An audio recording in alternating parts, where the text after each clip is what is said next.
I didn't panic. Not yet. I just sat up slowly and stared at the pillow like it had answers. The glitter clung to my fingers when I touched it, like a cruel joke. Laughter echoed from my memory.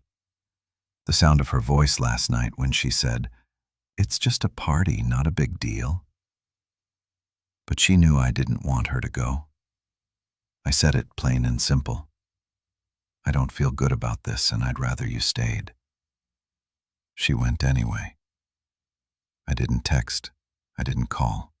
I figured maybe if I stayed quiet long enough, she'd realize how it felt, how tired I was of being the second thought, the background noise, the roommate with a ring. I got up and walked to the kitchen. Her wine glass was still on the counter from the night before, half full, lipstick stain, red, not her usual shade. She'd bought a new one for the party. I only remembered because the receipt was still in the trash, crumpled and hiding beneath a box of frozen pizza I'd eaten alone. I spent the rest of the morning doing what I do best, pretending I wasn't spiraling. Cleaned the kitchen, took out the trash, stared at the front door every 10 minutes like a dog waiting for its owner. But no key turned, no door opened until 10:42 a.m.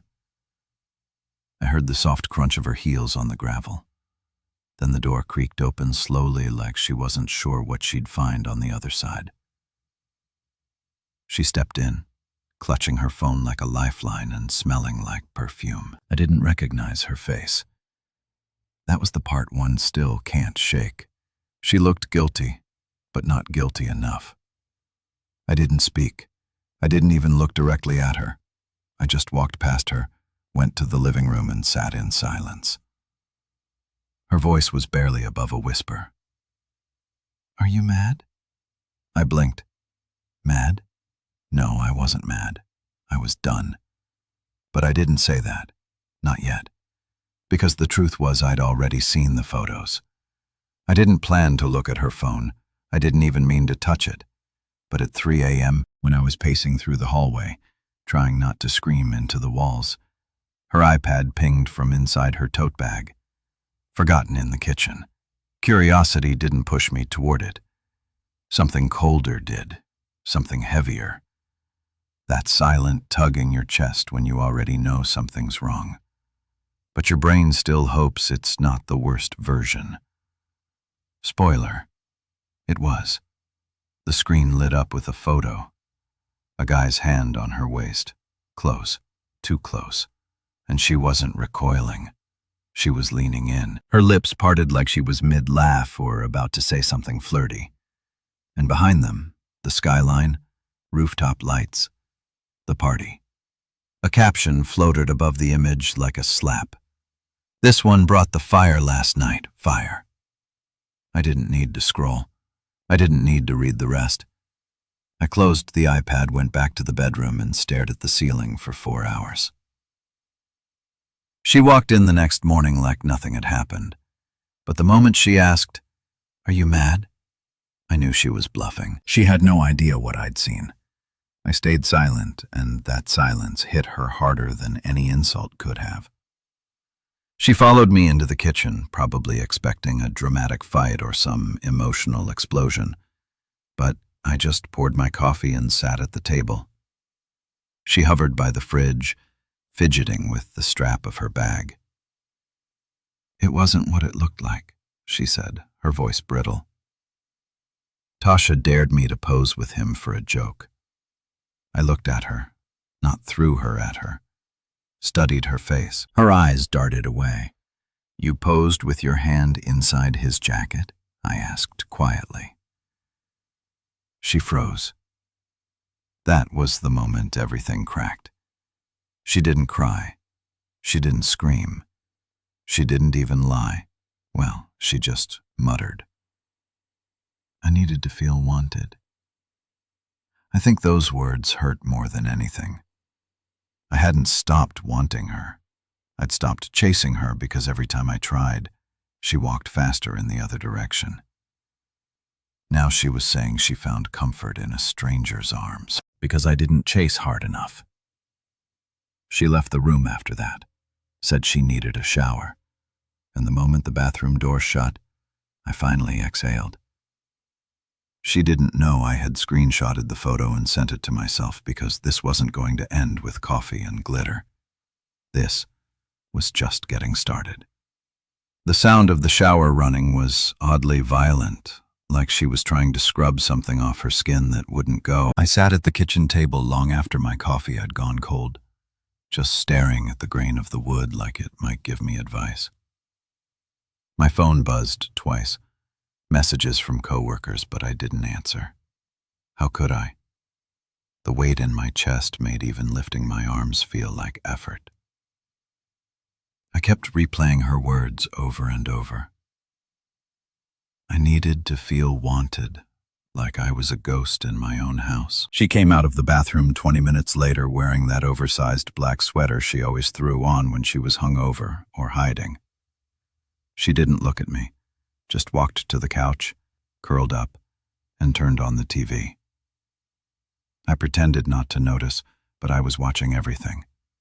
The way she kept glancing at her phone, the way her leg jittered under the blanket. She was waiting for a text, a call, maybe even a reply from him. And that's when I decided I wasn't going to just sit there anymore. Later that afternoon, when she stepped out to grab groceries, I slipped into the bedroom and grabbed her old laptop from the drawer. She hadn't used it in a while, but I knew Lorna too well. She reused passwords. After 4 tries, I was in. The email app auto-loaded. My hands trembled as I scrolled. There were dozens of messages with her friend Tasha filled with emojis, jokes, and more pictures from the party. But the thread that stopped me cold wasn't from Tasha. It was from someone named Junior. One email stood out, sent just a few hours before she came home. Subject: You looked dangerous in green, green heart. I opened it. Just a few words. Had to say it. That dress nearly made me forget you were married. Be safe, unless you're not planning to be. There was no reply from her, but there also wasn't a single word of protest. No line like, "Don't text me again," or "That was a mistake." Nothing. Silence is an answer too. I took a screenshot and emailed it to myself. When she got home later, carrying a paper bag with the one kind of yogurt she knew I hated, I didn't say anything. I just watched her pretend that the world hadn't shifted. But I was done playing the clueless husband. Something in me had cracked, and this time, I wasn't going to patch it up. That night, I barely slept. I stayed on the edge of the mattress, eyes wide open, back to her, heart pounding like I'd swallowed a clock. At one point, around 2:14 a.m., she shifted under the blanket and let out a soft laugh in her sleep. A laugh. It wasn't loud, but it was real. I turned slightly, just enough to see her face lit by the moonlight coming through the blinds. She was smiling. Whatever dream she was having, it wasn't about me. I hadn't seen her smile like that while awake in months. When morning came, I was already sitting at the kitchen table with my second cup of coffee. By the time she emerged in that same black sweater, she stretched like everything was normal. No remorse, no tension, just a yawn and a casual, "Did you sleep okay?" I gave her a nod and a half-hearted smile. She poured herself a cup of coffee and I noticed her phone vibrate silently against the counter. She picked it up quickly, turned her back and typed something with her thumb. I memorized the way she did that, like she was hiding in plain sight. I had already decided what I needed to do. 2. That afternoon, while she was meeting Tasha for brunch, I called in sick at work and drove across town to a friend I hadn't spoken to in nearly a year, Will Dempsey. Will was the kind of guy who wore leather jackets in the summer and built gaming rigs for fun. He also happened to be great at recovering deleted data.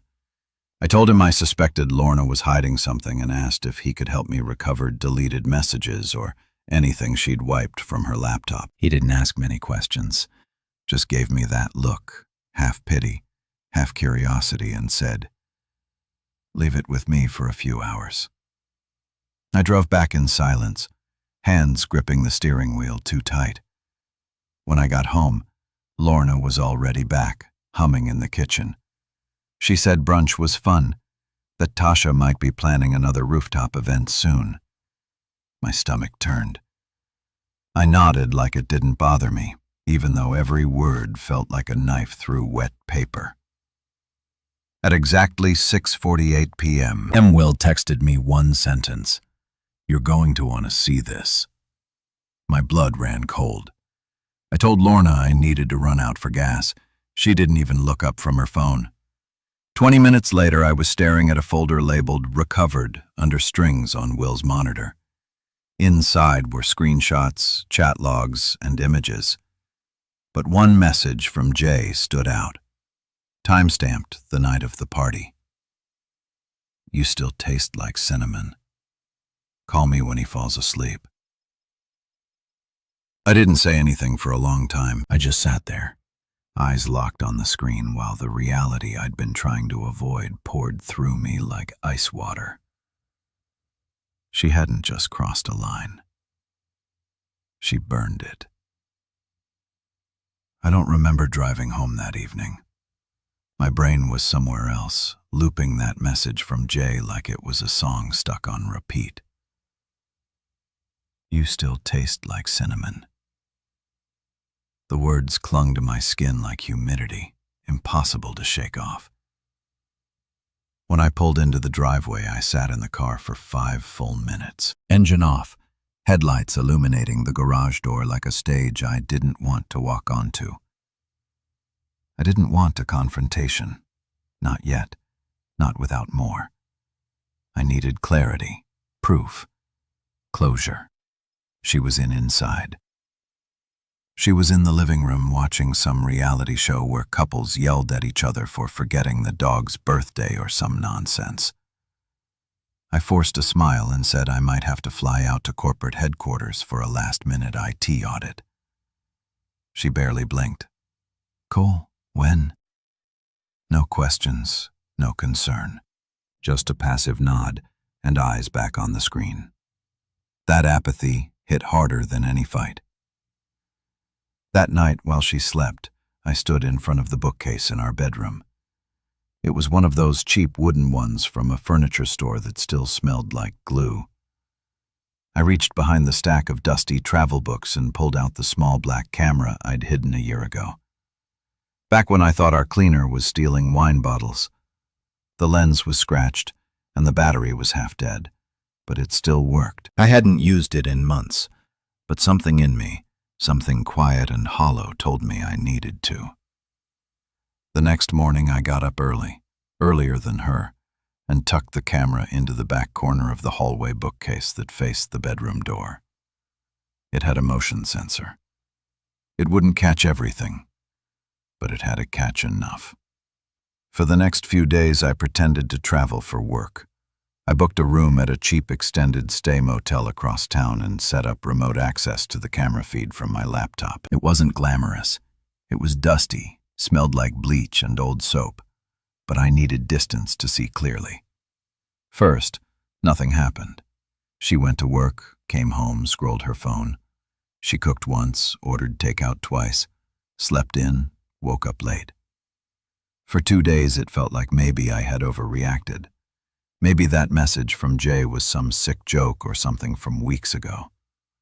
But on the third night, just after 9:30 p.m., the motion feed lit up my screen. She opened the front door slowly, peeked out, then waved someone in. It wasn't Tasha. It wasn't a friend. It was him. Jay. He walked in with a stupid smirk like he owned the place. She giggled, and pulled him by the hand toward the kitchen. My hands trembled as I clicked through the motion clips one by one. Her body language was unmistakable. The way she touched his arm, the way he leaned into her neck, the way they disappeared from the frame. I closed the laptop and stared at the motel ceiling for what felt like hours. She hadn't just lied. She had turned our home into a stranger's playground. The next morning, I checked out of the motel and drove back home like I was entering a crime scene. Nothing looked different. The mailbox leaned the same way it always had. The dead tulips in the pot she swore she'd replant still sat wilting by the steps. But everything felt different. The door handle felt colder. The floor creaked louder. I was walking through the ashes of something that hadn't burned down yet, but already smelled like smoke. She was in the kitchen, headphones in, making coffee like she hadn't spent the last 2 nights letting someone else leave invisible fingerprints all over our house. I stood in the doorway for a second longer than I should have, watching her from behind. My stomach churned at how normal she looked. Messy ponytail, oversized hoodie, humming something I couldn't hear. When she noticed me, she pulled one earbud out. "You're back early?" I nodded. Flight was overbooked. That was the story I'd picked. She didn't ask for details. Then the doorbell rang. She jumped slightly and glanced toward the hallway. Way too fast for someone expecting a regular delivery. "I'll get it," I said, already walking. I opened the door and found a man in his 20s holding a bouquet of flowers. Wild mix, deep reds, sunburst oranges. Nothing like what I'd ever bought her. "Delivery for Lorna," he said. I stared at it for a second before taking the card from the ribbon. I didn't open it, just held it out to her as she appeared behind me. "Looks like someone missed you," I said, my voice flat. Her eyes darted to the card, then back to me. "It's probably from Tasha," she said too quickly. "She's dramatic." "Want to open it?" I asked. "No, it's dumb." She grabbed the bouquet and walked off like she hadn't just lit a match in a room full of gasoline. But I wasn't chasing anymore. I followed her into the kitchen and asked, "What did you do Tuesday night?" She paused. "Watched a movie. Passed out early." "Why?" "Strange," I said. Security app pinged. Movement around 9:30. Thought maybe someone came by. She didn't answer, just pretended to be fascinated by the petals of a fake alibi. That night, after she fell asleep, I finally opened the card she'd shoved into the trash under a paper towel. No name, just 6 words, scrolled in thick black ink. "Still tasting you, Thursday." My ears rang, my breath caught, but my hands stayed steady because Thursday was tomorrow, and this time I wouldn't be watching through a screen. Thursday came dressed like any other day, but it didn't feel like one. There was a pulse to it, an electricity in the air, like the sky was holding its breath. Lorna was unusually cheerful that morning. She hummed while packing her gym bag, told me I looked tired, then kissed my cheek like she hadn't been erasing me piece by piece. "Thinking of making salmon for dinner," she said casually. "Sound good?" I nodded. It didn't matter. I wouldn't be eating. Around 3 p.m. I started the plan I hadn't even realized I'd been forming for days. I called in another sick day at work, then drove to a friend's place, Malcolm, an ex-security consultant who owed me more favors than he'd admit. I asked for a spare camera, one I could hide where no one would ever look. He handed it to me without questions. "You sure you want to see what you're looking for?" he asked. I didn't answer. The truth was I wasn't sure, but I couldn't pretend anymore. By 5:30 p.m. I had the house to myself. Lorna had left an hour earlier, claiming she had a late yoga session and then might meet Tasha for dessert. I installed the camera in the corner of the bedroom, nestled deep in the bookshelf, aimed perfectly at the bed. It was small, discreet, and it connected directly to my phone. I left the house shortly after, parked down the street in an empty lot where I could still see the porch, and I waited. At exactly 7:08 p.m., a dark gray SUV pulled up.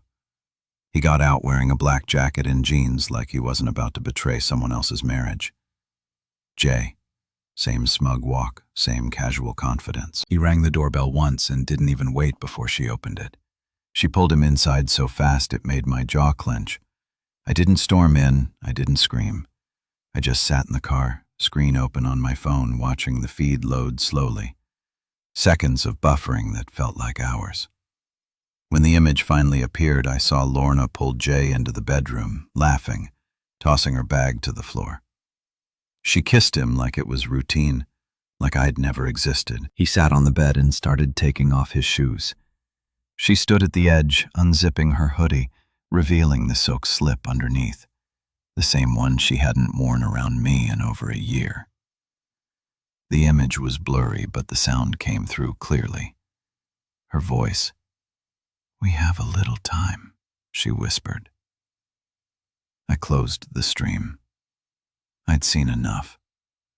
But this wasn't going to end with confrontation. I had something else in mind. Something that would unfold not in shouts, but in silence. Because tomorrow she wouldn't see me. She'd only see what I left behind. The next morning, the house was still. Lorna was asleep, peaceful, unaware, curled up on her side of the bed like she hadn't detonated everything we'd built. I stood quietly at the foot of it, suitcase already zipped by the door, phone in my hand, camera feed deleted, evidence archived. She didn't stir as I looked at her one last time. There was no note, no grand monologue. Instead, I left the bedroom and placed 3 things on the kitchen table. Her wedding ring, the printed screenshots of the messages, and the small, unopened velvet box I had planned to give her last anniversary. The one with the bracelet I never had the courage to hand over when things got rocky. I didn't want revenge. I just wanted her to see what she'd destroyed. I left the keys on the counter, closed the door behind me, and stepped into the morning air. For the first time in what felt like years, my chest didn't feel like it was collapsing. There was no dramatic music, no rainstorm, no begging or screaming. Just quiet. And in that quiet, something that had been buried inside me finally stood up straight. Over the next few weeks, I stayed with a friend, then found a small apartment near the edge of town. Nothing fancy, 1 bedroom, bad carpet, old windows, but it was mine. I started going on walks again, picked up the guitar I hadn't touched in years, even joined a local trivia night where I met people who didn't ask about my marriage, people who laughed at my dumb jokes and remembered my name. Lorna emailed me once, just once. She said she didn't recognize the silence I left behind, that it scared her more than any screaming would have. I never replied.